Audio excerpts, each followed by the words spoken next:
Welcome to the California Stakes preview show. Gentlemen, we've been off for a week, at least here in Southern California, so we got a little freshener.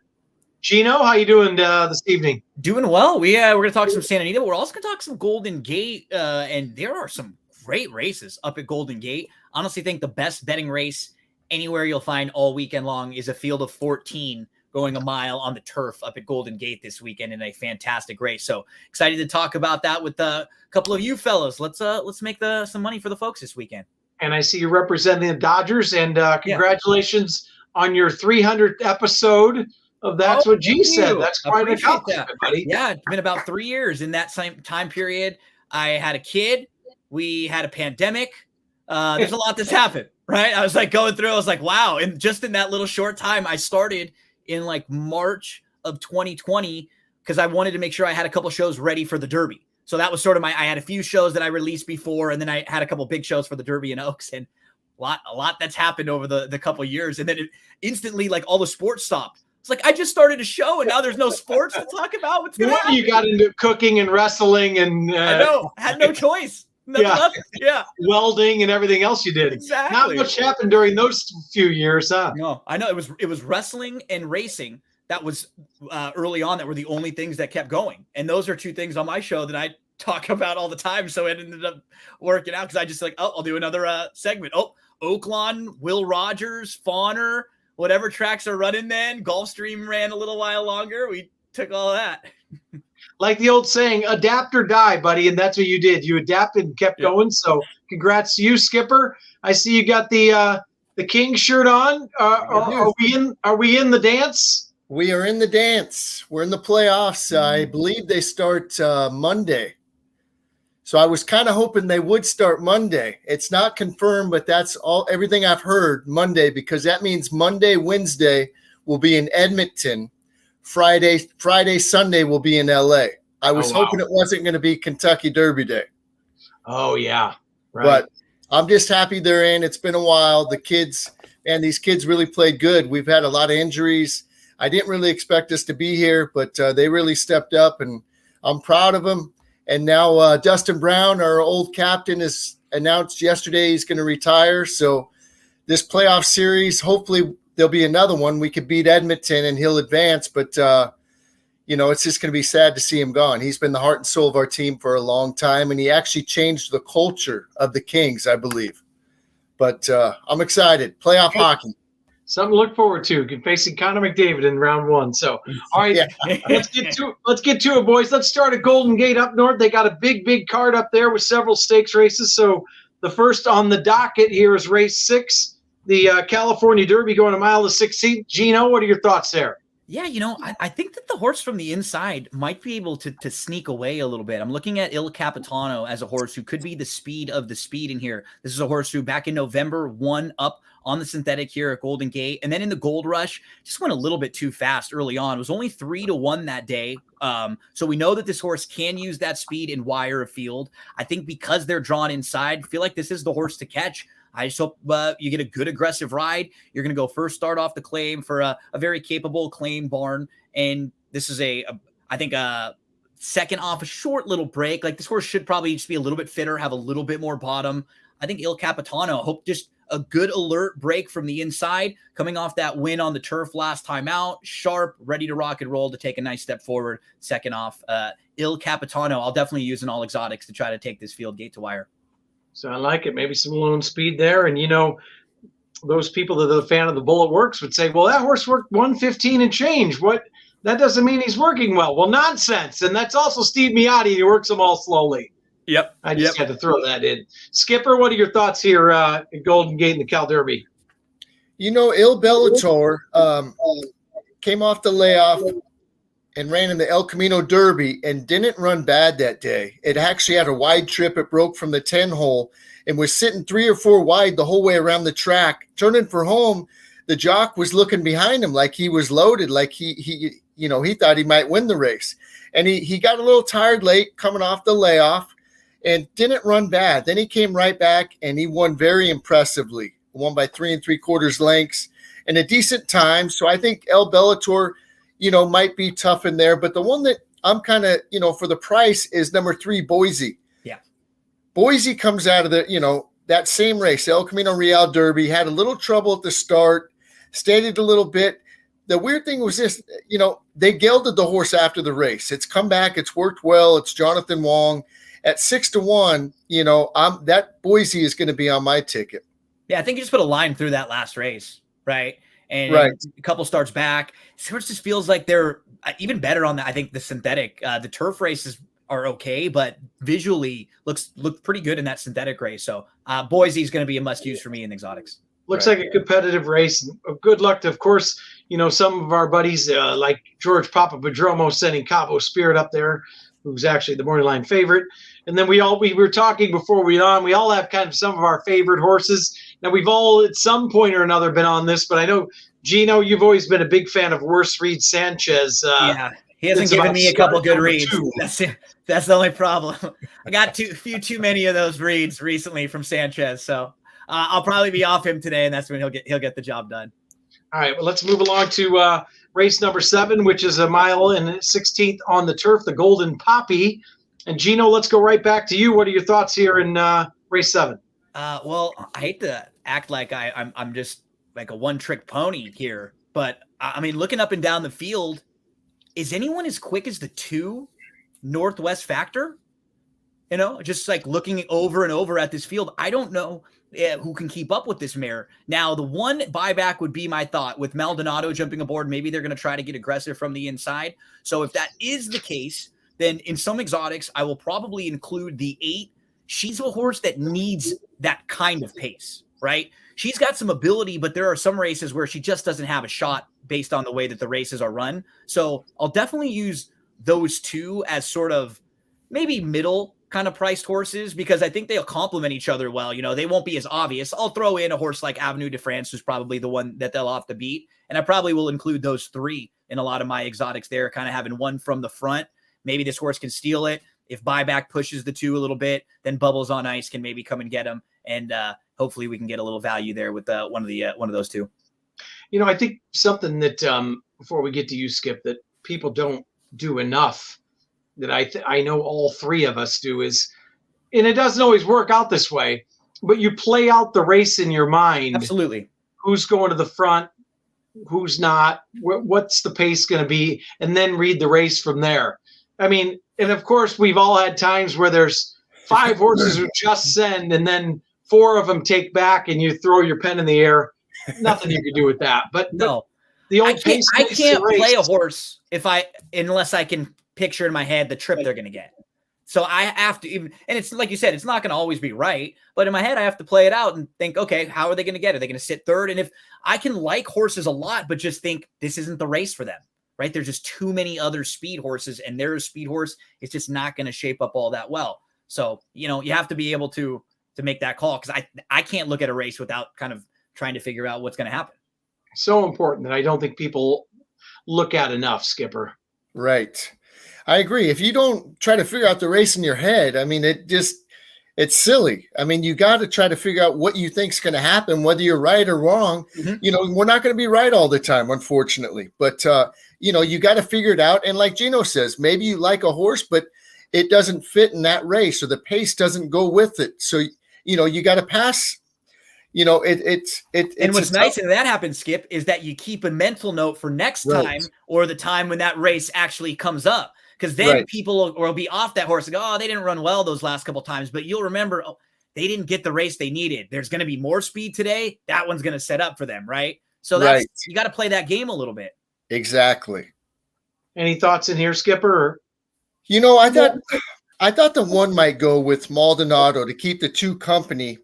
I really want to like Bubbles on Ice, but I don't know. I like the races it ran back east. It won first time out at Aqueduct, and the Memories of Silver. Then it came back, and it ran good with Alda and Seasons is one of my horses that I like back there. Big, good-looking chestnut.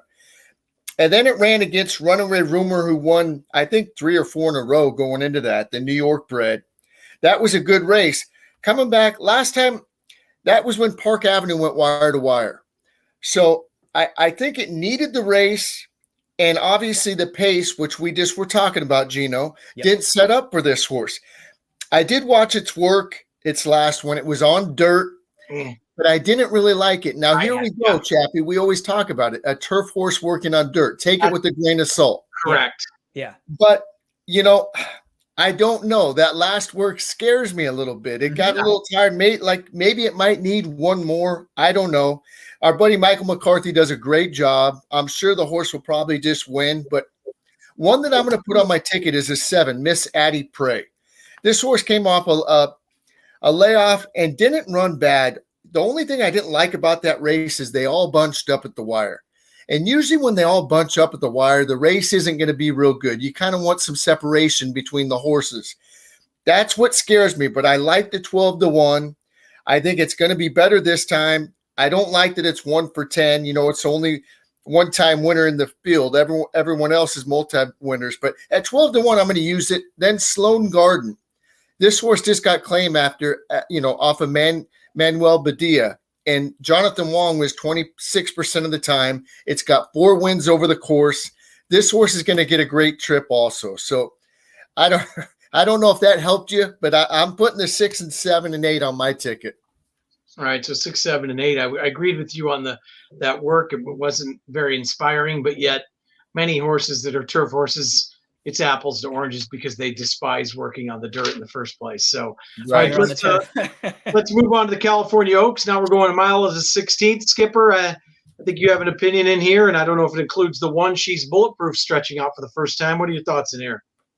I really like the way the 3 won last time. My Kentucky Girl. Now I know it got a great pace setup. They went quick early, 21-4, 44-3, but this horse came wide. It was 20-1 this day, and it made me sick that I didn't have it on my ticket.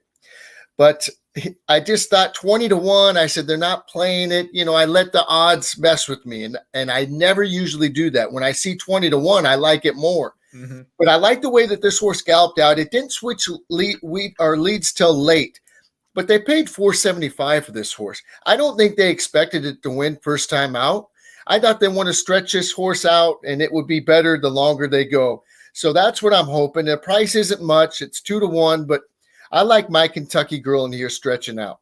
Before I get to you, Gino, Skipper, I know we both missed that horse that day. They actually did like that horse that day, and I'll tell you why. Because rarely do I make phone calls, and I thought about it that day, but that was the day that Miss Lady T ran second, and that Family Affair, who's coming back tomorrow, that's very talented for Pete Urton, who's missed the break twice. We're both in that race. And I was like, and I thought about texting Jonathan Wong, and I saw him later in the day. I said, I almost texted you. And he's like, well, you should have, because I really like that horse a lot. Man. That's so. And he's a very honest person, right? Yeah. I was like, why did I even ask him or run into him that day? But I know. So they were. You would have never known. Yeah, and then I saw it's running back today. I'm like, oh, now it's 2-1. Boy, well, I ruined the 20-1 chance. But yes, so they were very high on that horse, just to let you know before race number 1. So yeah, that's the way it goes. But yeah, you told me that after the fact. Yeah, and we both were sick to our stomachs. Yeah. Do you know any thoughts in here? Or? Yeah, I'll throw it. The 6 Sparka is probably a horse I'll throw into some exotics. The outside horse, Anthony's Cleopatra, is obvious horse who's probably going to be close up. She's a talented filly who hasn't done a whole lot wrong. The one that might be a little outside the box or intriguing to throw in, I've played and chased Exactly Wendy a few times, and she has ability. She's just run into some trouble a couple different times, and one of them happened again last time out. Honestly, in her last 4 races, 3 of them, she had legitimate trouble. The one, when she didn't, she won. And she got stuck again in a bad spot. She kind of got pinned in, and she got shuffled back to last. She's kind of 3 or 4 off, and she just never really got much of an opportunity.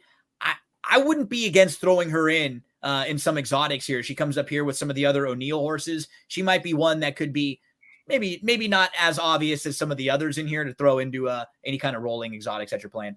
And that she had trouble in that last race, and that Your Honor is a talented. That's a nice horse. Yep. So yeah, and a 12-1 that might be worth adding in. All right, let's move on to race 9, the San Francisco Mile. This is a terrific betting race. I mean, full field. You've got talent up and down. I'll start here just with a horse that I've always liked bet that I think has a nose for the wire, and that's Evening Sun for Jeff Mullins. Yep. This horse has got some talent. This horse could run, and this horse, at least since coming to the States, is like to find the wire. Maybe we get a little bit better of a price because Breese Blanc goes there, but I have nothing wrong with Breese Blanc on the turf, and I think 6 to 1 we might get every bit of, just because it's such a difficult race. But I will place some money on Evening Sun in this spot. My top pick also in here, Evening Sun. I like this guy quite a bit. He didn't really have any business winning his last race. He got into a lot of trouble. He moved right up onto the heels of a rival. He was kind of in a bad spot. He had to steady. He had to back out of that spot, and he lost a couple lengths. And then this time he moved again, but he went to the outside. He angled around. Then he was 3 deep in between. Once he straightened up, he got up nicely. Out's versatile. Like, I think you can move him around a little bit. I like him quite a bit. He's going to go third start of his form cycle. He had a couple little small interruptions, but he's done so little wrong since he's come over here right now. You mentioned Breese Blanc, who's someone that people won't gravitate to go pound at the windows, but in particular, going long on the grass, he's always someone that I would look for to play with undervalued horses. So I have zero problem with him having the mount here. I think he'll do a fine job. And if we can get 5 to 1 plus, like you said, 6 to 1, this horse is on the morning line. They're going to be a bunch of 5 to 10 to 1 horses in this field. That's what they're all going to be. Yeah. Very, very difficult race here, Skip. What are your thoughts? I liked a couple in here. Evening Sun was one. And one thing I wanted to mention to you guys, I think a mile is perfect for this horse. Yeah. It was sprinting and going a mile in Europe. Then a mile and 1/8 is just too far. And it still ran good. It lost by a half length. But I think this horse's best distance is a mile. They sit there and they make that run on the turn. Sometimes a mile and 1/8, they got to move a little too early. And I think a mile is perfect for this horse. And ran into Dicey Mochara at a mile and 1/8, who we're going to talk about in a little bit in one of the stakes races at Santa Anita, right? So was losing to a nice horse. Absolutely. Absolutely. I really like the way the 4 won last time. Vanzi. Yeah. This horse won really nice the other day, and it's come back and it's worked great. I've been watching it on XB TV in the mornings, and I tell you what, this horse is going to be live again. It loves to win. It's won 6 out of 18. This horse is sharp right now. The four will be tough in there. The one that I wanted to bet back that I needed last time was the 14, the first time starter in the country for Mandela. Yeah. And I'm all against this horse today. Breaking from the outside, putting the blinkers on, they could have it. And that horse probably will go off favored, I would think. Maybe it won't because it's breaking on the outside, but I'm all against that horse. One horse that I've always been a big fan of, and it's been off a long time, was the 10, Nolde. And I think, Chappie, me and you used to talk about this horse. I had it in the Del Mar Derby, the Oceanside Stakes that we thought we won, and he lost by a nose. That was brutal. So, what an interesting spot to come back in, right? Off of such a long layoff. In a long race. Well, and now it's trained by Steve Sherman. I was going to say very conservative John Sheriff. Training gangbusters, Very interesting. Yeah. At 20 to 1, I'm using this horse because if it wins and it's not on my ticket, I'm going to be very upset with myself. What's interesting, Skip, and I don't even know if this is a thing, but I in my head, I always think that horses like this with their running style coming off the layoff, I don't mind it nearly as much coming off longer layoffs compared to a horse that might have a lot of speed and have to kind of carve out fractions all the way and run hard all the way around the track. This horse might just drop back and have to run the final quarter. In a big field like this horse is 25 to 1. If they work out a trip, I don't think it'll be like a fitness thing that keeps them from winning, right? When you just got to press the button and go. So it depends on how the running style with certain horses. Wouldn't be a problem for me playing this horse. I agree with you. Yeah, we've always been a big fan, and I found that very curious to show up, confidence in a graded stakes off of a 1.5 years or whatever, 2.5 year layoff. So, all right, let's move on, gentlemen. The 6 furlong race 10, the Lost in the Fog, who was a monstrous horse in his own right. Gino, you got some thoughts in here that you like somebody. And when I'm down in Long Beach, it's funny, and it gets crazy foggy outside when the cover comes off the beach, and I say to myself every time I'll walk outside, I must say it 100 times, "Lost in the Fog." I'll just say the name over and over. So shout out there, Gino. Yes, that's called the marine layer.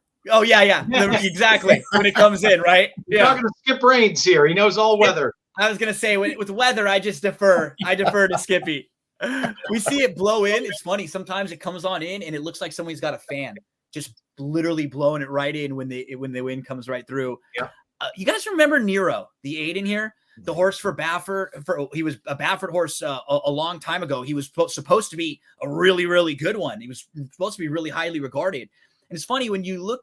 I remember thinking like, oh yeah, he was maybe a little bit of a disappointment, but when you dive back into his early part of his career, he was probably a little better than you think. He actually was in some graded stakes races, and he didn't run many bad races. He just didn't put it all together like they had hoped when you think of the best for what those barns normally do. And then he dropped down the ladder. He was in some claiming races. He ran in a $40,000 claimer. He was off from August of 2020 to January of 2021. And then he came back. He went 6 furlongs on the turf after a long, long layoff. He needed that race, right? I'm able to put a line right through it. Then he came back and he went long. And that's not really what he is. He has a good race going long. But he was heavy talk that day, and he won because he was just sitting a perfect trip. He was a sprinter. He was always better going short. And then in his third race, he perked back up again. That field wasn't bad he faced at Santa Anita going down the hill, going 6.5 furlongs. And he was involved throughout most of that race. He's not going to be outclassed by this group. And he's rounding back into form off of a long, long layoff. If he has one more step forward, just in progression, I think he could fit really, really well in here. I'm going to use Nero in a lot of spots. His only synthetic race was going long. So I'm not willing to say he doesn't like the synthetic because he's only tried it once and it was going long, which is probably not what he wants to do. If he is over 6-1 or so, I'm definitely going to make a nice win wager on him. Gino, the only horse I was going to mention in here was Nero, and it was not as much because of the race yet, but we always go back to watching workouts, right? And I don't know if Skip saw it, but go back to XBTV and watch that last work. Now we say, oh, a bullet work. That horse, Niels Drysdale does not work horses fast. No. And that horse worked so easily the 59 and change on the training track. And the jockey was standing straight up. I mean, as far as doing working so easily to get the 59 and change, that horse is sitting on go, I think, yeah. Skipper. I don't know. You look like you watched it too by your nodding your head, Skip. Yeah, I did. That worked. It was crazy. The jockey he was almost standing straight up on the horse. And it was a very, very good work. And I agree with everything Gino said. This horse, 7 years old, but it's rounded back into form. And I remember when Baffert had this horse early in his career, he was a runoff. Remember, he always showed speed. And then he would sort of wait on the lead. He was really quirky, right? That was the problem with himself. It was like he was his own worst enemy. Right. So I'm with you there, but I got a crazy, crazy long shot here. You like that. The 10, Top Executive. This horse is 1-for-1 over Golden Gate synthetic surface. The time wasn't real good. The buyer wasn't real good. But this horse wants to win. It's got 8 starts, 5 wins. It's coming from Emerald Downs. Obviously, the racing there is nothing like it is at Golden Gate or Santa Anita. But these horses could win. And I love the draw on the outside. The jock sticks with it. That last race was going 1 mile and a 16th. It showed some gameness. That horse dug in and won. And 2 horses that it beat came back and won. That was a key race. At 20-1, Top Executive is on my ticket. That's I mean. And look at like you said, Skipper. Just draw a line through the mile turf race. That's it. And basically, this horse wins about every race it's in. So, competition or not, when they like to win, they like to win. So right. I just think it's going to get a great trip on the outside. This horse has got tactical speed. And coming from that mile and a 16th race, if these other speed horses start getting tired on the lead, this horse is going to have that extra boost of energy going from a route to a sprint. And, it's coming off a layoff, but, the trainer does great. He wins 29% coming off the break of 180 plus days. I just think this horse is going to get a great trip on the outside. It hasn't missed a beat in the morning. March 26th, April 2nd, April 9th, April 17th, April 24th. I like this horse at 20-1. All right. I love when we give prices, Gino. Right. All right, let's move on to the Great Race Place. We've got 4 graded stakes tomorrow. 12 race card. First post still at 1 p.m. So we're going to go late into the evening, but we got quality. Sleep in a little bit tomorrow. And especially the late pick 5. But let's start early here in the card with a small field. The grade 3 Kona Gold. Kona Gold, one of my favorite horses of all time. Yeah, go ahead, Skip. We still got one more at Golden Gate. Oh, we do. Did I miss one? Yeah, it's a little stakes race, the 11th race. Oh, I'm sorry. Go ahead. Camila de Urso, Skipper, you were going to start with that. My bad. That's all right, buddy. I like this is the money race for him. Yeah. No wonder. Yeah. I was getting ahead of myself. Say that, Gino, because the horse I like is called Never for Money. Oh, there we go. So you just made me like it more. That's great. This horse, it's 1-for-1 over Golden Gate turf. It likes to win. It runs well fresh. First time out wins. Little break. Comes back in August. Wins. Comes back from October to May. Wins. This horse is coming off the break. It comes out of good races at Del Mar, back in 21. It's a long break, but I tell you, I like this horse. Never for Money. And what Gino just said, it's his money race. That makes me like it even more. So at 6-1, I'm all over Never for Money. All right. Thank God you called me out on that one. I almost missed a nice 6-1 shot. Gino, you have anything to add there in the 11? This was a horse I was going to use. A couple others that I'll probably include also. I thought the 8 was going to be pretty tough in here. Just needs a little bit of a trip. The 2 is also another one of these sneaky speed horses to include. This horse might be able to just at least hang around for a share. She is quick. She can fly. And if she breaks well from the inside and she gets down towards the rail, I don't think anyone is as quick as her. And the key for her, 5 furlongs on the turf. She doesn't want to go much farther than that. And she doesn't really want to do other stuff all that well. But 5 on the turf, she's really, really sharp. Look at those 2 Golden Gate turf races back in late October or in October and November. She was going sub 21 to the first quarter on the lead and then 21 and change. So she can really fly. I'll use the 2 and 8 along with Skippy's horse Never for Money. And just to add something that has nothing to do with this race, but the 6 Dynasty of her own. How many times do you see a horse win 10 out of 11 races on synthetic? Now this is on the turf, but synthetic specialist, I guess we will see with the 6 Dynasty on her own. All right, now we move on, gentlemen. There we go. Over to Santa Anita. My bad there. 12 races, 4 graded stakes. First post, 1 o'clock. Let's start with the 4th race. Small field, one of the best horses, sprinters of our time one of my favorites, Kona Gold. It's Brickyard Ride. Is anyone anywhere near quick enough to go with this horse, or this is a single all day long? Skipper? Brickyard Ride's unbelievable. And I try to beat Brickyard Ride every time it runs. I try to beat this horse. And I'm always mad because I never could beat it. And I'm like, one of these times I'm going to just forget it and I'm just going to, single it. Now, of course, that will be the time that it loses. But I don't think they could beat it. But I will say this. The number 1, our buddy Paymaster and Sluggo, they own Tigra de Sluggo. And this horse runs well fresh again. And this horse has been training great. I really like, but it needs the trip. And I don't think anybody could go with the 3 to set up, for the 1. Of course, Miles Ahead's going to maybe try, but it's not fast enough for Brickyard Ride. So, it's just one of those races I'll probably just sit back and watch. Yeah, they scratched Strong Constitution because he's running up at Golden Gate in one of the races that we were talking about. So the field's even smaller now.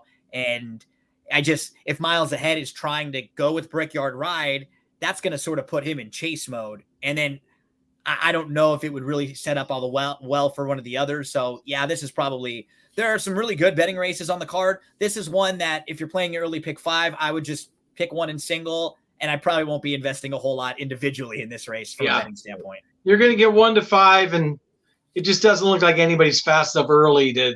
Unfortunately, yeah. No. So we try to dish out the prices when we can, right? We'll do it most of the time. Right. Sometimes you just sometimes you just take what they give you and you move on, right? Exactly. And then tomorrow will be the time someone carves out 21 and 2 goes with Brickyard Ride. Mm-hmm. But all right, we move on. Let's go to race 6, the Californian grade 2 here, going a mile and an 1/8. And Gino, is it all about express train, or do we have any up and comers? Maybe somebody you could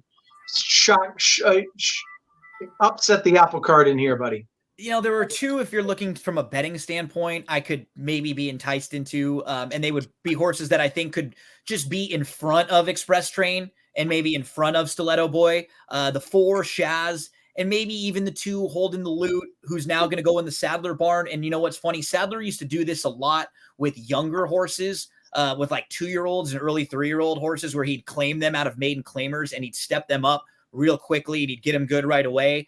I wouldn't be shocked to see those 2 be able to run well because it's not a big field and there's not that much speed. And I think from like a gambling standpoint, if there was one horse in this race that I was looking to bet, if Shaz is 3 to 1-ish, that feels like the most intriguing horse with some upside because he's got a lot of ability. He was supposed to be, you know, really, really nice horse, but we've seen him. He's quirky himself, right? He's a horse who has some of his own issues, and I don't know if he's ready to keep up and compete with a horse like Express Train right now. Maybe if he gets a few lengths jump on him, though.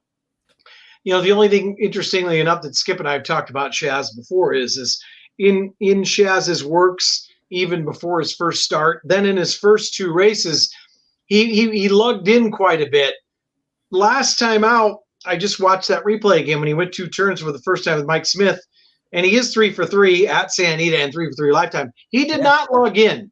No, he went straight as an arrow down the lane. So maybe that was just something where he's learning. And, you know, there's clearly, when you run a 105 buyer first time out, you clearly got a lot of ability, Skip. Right. Yeah, if I was going to try to beat Express Train, that would be the horse I would use. And like you say, it did not lug out coming down the stretch that last race. It was really impressive. Now, of course, it was on the lead. You know, nobody was going with it. But I think the 2, if anybody can, the 2 obviously is going to go. And I think it just sets up for Express Train. I mean, you know, Sheriff's has got this horse just in sharp form, and it loves Santa Anita. It's going back to a mile and an 1/8, dropping, you know, from a mile and a quarter in the Santa Anita handicap. I just think this horse is too sharp. And the thing that this horse has been showing lately that it never used to is more speed. So, you know, it's got more tactical speed than it used to show, you know, way back when. But I'm going to be watching this race, and I think Express Train will win. But if I was going to try to beat it, it would be Shaz. The only thing that would maybe is at least worth mentioning is Current. I don't think Current ran that well at Keeneland. I was just going to look it up. I remember Current ran the other day, who Express Train or Warrant, was right there on the wire with. But sometimes you never know. Like it's hard because he does look like this is a really good spot for him again. And I think he's even better going shorter than he is at a mile and a quarter, right? This is probably his perfect distance. Right. And before we move on, just a hats off to Stiletto Boy for, if nothing else, taking on some of the best in the game. If you go back, you look down the line, the running lines, and this horse has made over almost $1 million now, ran against in order, Medina Spirit, Nick's Go, Flightline, Life is Good, Express Train. So they're not dodging anybody, that's for sure. Picked up checks there too along the way. Right. Yeah. Right. So not much of a win machine, but then again, when you're facing those horses, it's going to be tough to win races. So hats off to Stiletto Boy. Tell you what, though, it's a horse that you would love to own. Because No it comes out all these big races and gets that paycheck every time. It doesn't get the win, but it's almost made $1 million. No doubt about it. All right, let's move on to race 10, the Santa Margarita. We're going a mile and an 1/8 here, Gino. And I thought this race to be very, very interesting and very difficult. What are your thoughts here? Yeah, well, to be honest, it's not a grade 2. right? We're going to say it right now, like it's a competitive race, but from a depth standpoint, these aren't like grade 1, grade 2 types. This is probably like a listed stakes to maybe a grade 3 type race. And because of that, I think that a lot of horses might have more of a chance to win this than you might think if you're like, oh, grade 2, this horse probably can't win. It's a graded stakes race. They're a little overmatched. The horse that I really like in here is the 2, Bellamore. So let's take a look at this entire horse's pattern, right? Career start number 1, debuts, has a little bit of trouble, runs second on the dirt, going 7 furlongs for Chad Brown, comes back in career start number 2, just misses again in a race. They have a little bit of trouble. Those 2 races were in September and October of 2020. Then this horse is off from October of 2020 all the way to January of this year. Really long layoff. We're talking, almost 16 months. So showed ability in those first couple, but never even went 6 furlongs because I think this horse wants to go a little bit longer, right? They would have put this horse at 6 if they were a horse that they thought was going to be a really short sprinter. But when they came back on January the 29th, that to me is a total prep, right? Off of a long layoff. You just want to get this horse back out there for a new barn. Connections change. Let's just see what we got. Let's get a race under their belt, and then let's pick where to go from here. And when they show up in that race, they actually run into 2 next out winners. The horse who won is 2 for 2, came back and won a first level allowance next time out. Runner up came back and won a maiden special weight, and then lost by a nose against winners after that. So those 2 horses actually who were in that race first and second are really Mark nice. Platt trainees that are very talented. They're both nice. After that, this horse goes up to Golden Gate and actually goes on the synthetic. And both of those races are really nice. And each one of them, you've seen major progression if you're just looking at speed figures too. The last race has come back live. There have been 2 next out winners. She's got this really nice kind of tactical style where she can put herself in the race and then just sit in a good spot. Who in this race really scares the heck out of you? You know, Miss Bigley is a graded stakes winner. She's no doubt the class of this field. If she wins this race, wouldn't shock me at all. You know, Varda, second back off the bench. I can make cases for some Park Avenue. She had her best race on the grass last time out. It's not like her numbers and figures are overwhelming. I think this horse has a legitimate shot at maybe double-digit odds. Let's give Bellamore a big look. Yeah, to me, Skip, I'm on. This is total spread race for me, and the 2 horse to me was the unknown because is the horse just getting better or does that horse just love synthetic? But Gino made a case for it, and I'm going deep anyway, so I'm going to throw the 2 in there as well. I have no standout here, Skipper. I don't either. I'm spreading in this race. I mean, obviously, Miss Bigley, as time goes by, is one of the best, mayors right now, or fillies mayors. She's unbelievable. I mean, ran second to it the time before, won, but at 5-2, breaking from the outside, I'm against this horse. The one I was kind of leaning towards, the 6, Sharapova. And, I think this horse wants to run longer, being by outwork, Uncle Mo into mischief. And they finally got to do that at the Sunland Park. And it won nicely. It won by a length. It had a pretty easy trip. But I think this horse will improve. She's 4 years old. And I think she's going to get a great trip with Cedillo aboard. I'm going to bet the 6, but I'm on my pick 5 and pick 4. I'm going to be spreading in there. That's for sure. And Sharapova has one hell of a backhand as well, so you got to make sure don't go to her backhand side. But 2 horses working well that I watched off of a layoff that I think one most would use anyways. Varda worked very well last time out on April 23rd on XBTV. And another horse who worked well that's the who knows what we have here is Blue Stripe for Marcelo Polanco, Right. Which was a very impressive work. And this horse comes in from Argentina and they go right in the Breeders' Cup Distaff.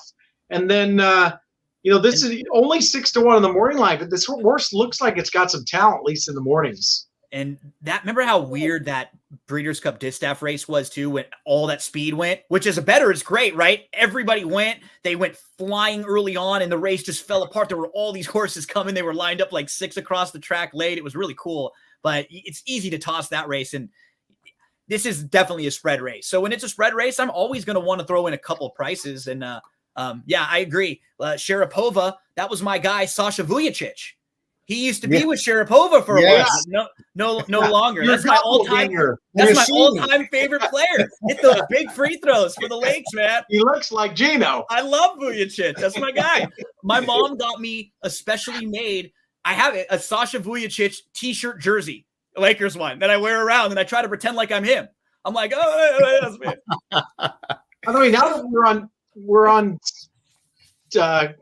basketball and tennis and everything, we talked about the show, the Lakers winning time. I know there's some upset people out of that. Very interesting. And now that we're talking about tennis, just real quick, King Richard is a terrific movie about the Williams sisters. It's on HBO Max. I'm going to check it out. Actually, I haven't seen it. Very good. I will check it out. Yeah, I know it's with the slapper Will Smith, but yeah, I'm telling you, he won the Oscar for that. It's okay. Yeah, I'll definitely check it out. Sorry, Gino, you brought up the bad memories with that Breeders' Cup distaff with blue stripe. You said it was such a great race. Well, that was the only race it wasn't great for us because you needed Dunbar Road, right? Yes. Yeah, and we had a few in there, and we did not have this one, obviously, and the one that won. And oh my gosh, I thought we got it from the inside, Dunbar Road. Yeah. And, oh, that it would have been a lot of screaming from the suites that day when that number came up. Mm-hmm. Oh, that would have been such a great day. Yeah. But that's horse racing. Woulda, coulda, shoulda. All right. Before we give some of our long shots and best plays of the day, we got one more stake race left, and that I think we only have one, right? Am I correct now? Yep. That would be the Grade 2 Charlie Winningham going 1.25 miles. Skipper, let's start with you. Your thoughts there. You know I love a horse in here just on principle. I'm not sure that's who that is who I'm picking, but tough race again. Where you heading, Skip? I'm with you on your horse, Dicey Mochara. Raise a crowd here, Chappie. You got the weight of the world on your shoulders this time. You know, this horse is sharp. Leonard Powell's having a great meet. This last race, I was worried about the 1.5 miles, right? Okay, it looked to me like this horse was going to go by acclamation. Was there an inquiry that day? I can't remember. No. Because there should have been. Yes. Because acclamation came over on Dicey Mochara as it's got all the momentum. And I was wondering from the pan, I said, wow, did it maybe the 1.5 miles is just too far. But then I watched the head on and I said, no, because when it was making its move, acclamation lugged out and kind of made this horse not take up, but bumped it and lost its momentum. Yes. And then, of course, it looked like the 1.5 miles was too long. If without that bump, I honestly think Dicey Mochara wins that race. And I like this horse right back. I was singled to Dicey Mochara for the pick 5 that day for a nice chunk of change. That's brutal. And my dad, I got a couple of texts after that race. Yeah, you did. Yeah. And my dad, who's not watching, had a different single who was scratched, which he didn't even realize. So he got acclimate by default. So we were both singled but he got the best of me. His was paying much less. I said, if you could have just let me win, I would have paid you off and we both could have had a nice day. But he got me on that one, Gino. I'm with you again here too, Chappie. Doesn't it feel like a really good spot turning back from 1.5 miles to 1.25 miles? You got third start of the form cycle. The third place finisher from that last race has already come back to win next time out. So the race is live. You just check a lot of the boxes, right? And that it was a really nice effort. Inside, weighted. They had to kind of grab a hold a little bit because they were a little bit rank early. The horse was kind of wanting to go, but they got him to settle down really, really nicely. He was about 2-3 off chasing acclimate. And then he actually backed up a little bit at one point. He was even a little bit farther off than it might have said, maybe about 5 lengths or so. And it looked like as acclimate started to run off a little bit. But when they asked him, he moved on up. He's handy. He's getting really good right now. It's hard to knock much of what he's done, right? You can eliminate his first start in the country and say, okay, he probably needed to figure things out. And then the race in the Hollywood Derby and everything else is pretty good. No doubt. All right. So we're kind of on Dicey Mochara. Now let's get to maybe the juicy part of the day. This would either be a couple of our best bets or a couple of our long shots. And I think we all have some prices we like here. Yeah. I don't know. If you don't, I'll start it off going in the last, Gino. I think you're with me on here. I'm with you. So you talk about it, and then I'll piggyback off you a little bit. Okay, I will be singling one of my pick fives to a 20-1 shot going into the last race, and that is the 9-horse Air Force Red. And if you go back and watch all 3 races like Gino likes to do, very sneaky trouble first time out. With Pratt on for Leonard Powell, who doesn't always win first time out often. So that was a little bit of a telltale. But if you go back and watch that race, there was trouble. So the second time out, I loved this horse, and I actually singled it at 10-1. The best part about it is that Pratt jumped off and went on a first-time starter for Mandela. So with Pratt jumping off and Herrera jumping on, that's the reason we got the 10-1. Yep. And the horse not only won impressively, got shuffled, had a little trouble. I mean, sat a good trip, but galloped out well. And then last time out went long and had a lot of trouble last time out. Yes. But now I think the cutback is very nice. It looks like the downhill is going to hit this horse right between the eyes. I love the outside post. And I think, like Gino said, we discussed this because we both brought up, I didn't know you loved it too. And I know Skip, we've been on this horse. We're not going to see 20-1, but it's a tough race. And it's still, especially in the pick 5, like 8-12, and it'll still play well, right? Even if it gets cut in half, that's probably where this horse should be. Yeah. Because if you're just looking at speed figures, like this horse's win, and when they earned a really good speed figure, is pretty comparable with like a lot of these horses who are much shorter prices. And I love horses like this, is what Chappie just did. You can go through every race and it makes sense. You've got a horse who had some trouble first time out, won second time out, tried a little bit longer, and actually had trouble again in that race. Now you cut back to 6.5 furlongs after showing some tactical route speed, which is the perfect kind of cutback you want down the hill. The horse that they lost to, Gold Phoenix, is running in the Whittingham. Like, that's a nice horse. And if you go back to the far turn, this horse got in some trouble again and had to idle. Shuffled. This horse had nowhere to go. Gold Phoenix was all in shoving, and this horse was on the inside of Gold Phoenix waiting. And was trying to shift around, was looking for room, and even when the horse was flat, it was still blocked. Still, like, was a little bit flat, but never even got room at the end. Yes. So no chance with that trip. Yeah, it should 6.5 should hit this horse right between the eyes. So that was one of my plays. I don't Skip if you had any other. That's a tough race. Other than that, and if you had anybody you liked in there, or we move on to somebody else's long shot play or best bet. I'm with you guys. I knew that was a horse that you liked. We bet that horse last time. I'm with you. I don't think we get 20-1. Maybe we get 10, 12-1, but that's okay. Let's just get the horse to win. The 8-horse won pretty nicely last time, and this horse is bred to be a good one. But we're all going to be on Air Force Red. And one other horse just to mention, which will probably be the favorite. If you go back and watch the Motorious race, the 7, the Cotopaxi was 4-5 for O'Neill, 1 wire to wire. And actually, Motorious broke dead last and even kind of got shuffled and made a nice big move. It was closing. So that horse has clearly got some talent. D'Amato on the grass, shocker. But I'd rather go after 20-1 than 3-1 anyway. So I got Bob to open it up right off the bat. Let's go to race number 1. They're going 1 1/8 on the turf course. I've played this horse a couple times, and I've been kind of following her for a good spot. I'm looking at the number 6 in here, Clean Karma. So this race is an optional 50 first level allowance going 1 1/8 on the turf course. Look at the race on October the 16th that Clean Karma ran at 51-1.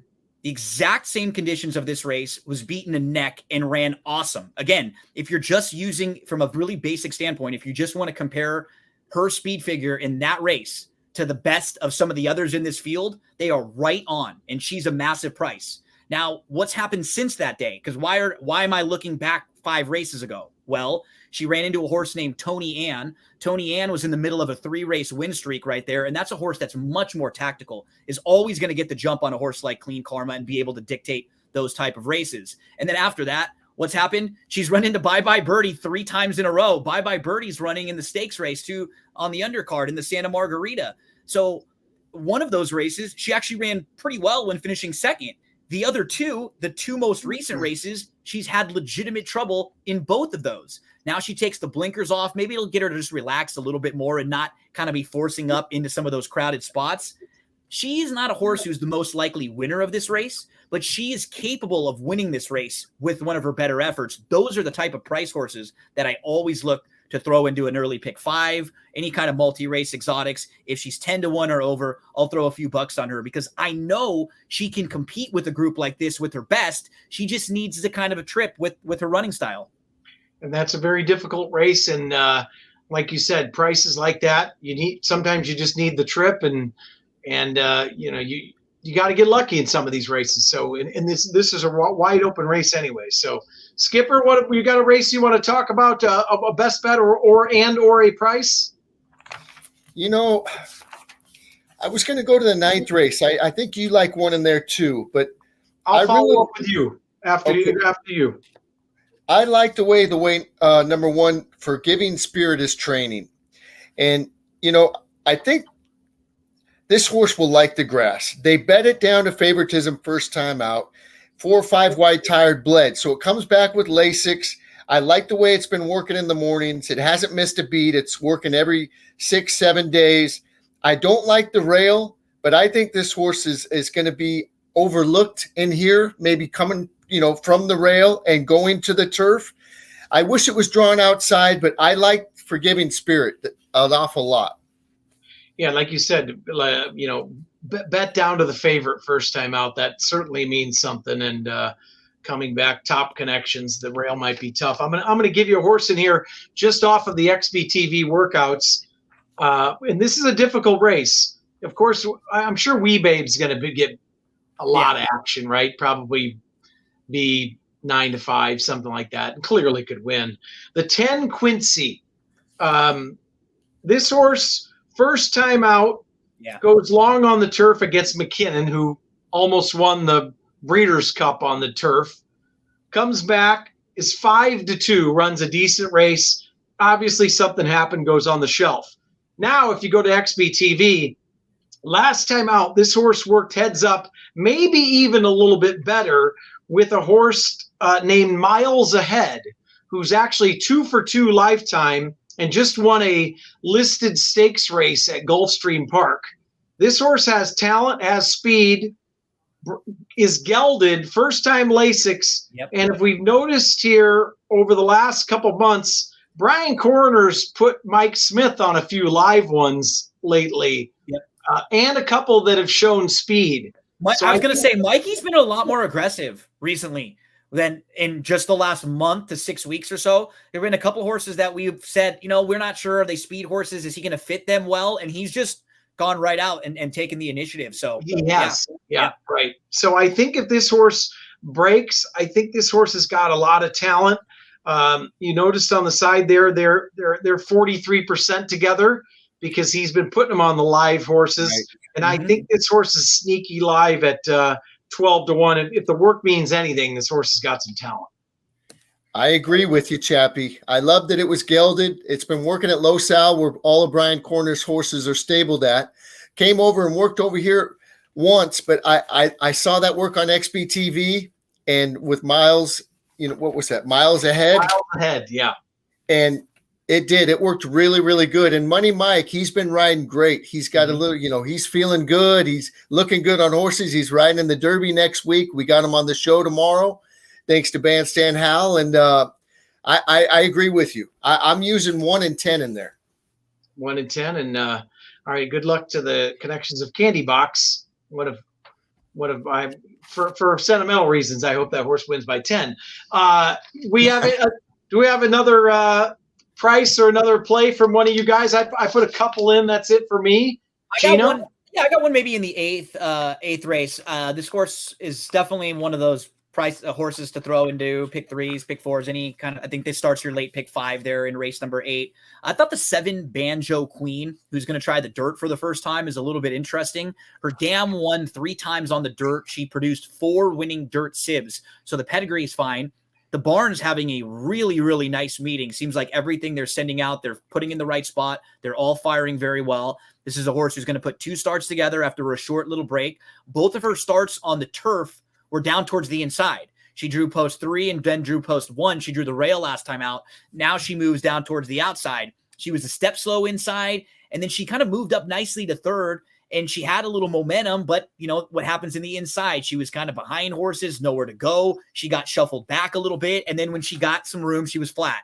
And it's not one of those things that, you know, it says boxed in, but she just really didn't get much of an opportunity there. And I like when I see horses that when they do, you kind of knew that the run was sort of dulled, that they had their run, and then it was just a little bit too late anyway. So I think Banjo Queen's a good pick 5 kind of horse, and anything over 7-2, I'll probably put a few bucks on her.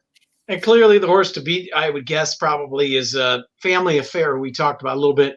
That horse is super fast and has completely missed the break both times, breaking from the rail and then the 2-hole for Pete Urton. So if this horse actually breaks on top, I think there's a lot of talent there. No Skipper. doubt. Yeah, and finally gets off the inside. You know, it broke from the rail first time and then the 2-hole the second time. So this horse should improve breaking, you know, a little farther out. Skipper, one last play from you, or I'm good. I still got to do a little more work, and I'm looking forward to tomorrow. This break last week was nice. I think it was great for everybody, and I'm looking forward to tomorrow. I'm really excited. It's almost like another opening day again. And the cards are great. I mean, Sandy Anita's card's great. I love the back end of the card, and Golden Gate. I'm all about them tomorrow with that 14-horse field and that late pick 5 and late pick 4, and they got guaranteed, I think, $100,000 for the pick 5 and $200,000 for the pick 4, if I'm not mistaken. Tons of money up for grabs, and we're all going to be hanging out tomorrow morning, 8 a.m. Pacific time, 11 a.m. Eastern time. If you want to check out the Morning Line Sports Show, you can put it on local radio, or you can check it out on any of your social media stuff. Look at me. I'm plugging the show for you guys, right? So checking the mail. Checking the mail, baby. That's right. AM 830 on the radio, or at TML AM 830 on Instagram Live, Twitter Live, or Facebook Live. So from 8 to 9 a.m. And Gino, we will talk to you at about 8:44. Sounds good. I'll be ready at 8:43 if you need to go early. So no problem. All right. Almost an hour in, gentlemen. So I think we'll call it a day. We'll talk to you tomorrow. Big day ahead tomorrow. Lots of stakes races. So good luck to everybody. Thanks, guys. Appreciate it. See you guys. Thanks.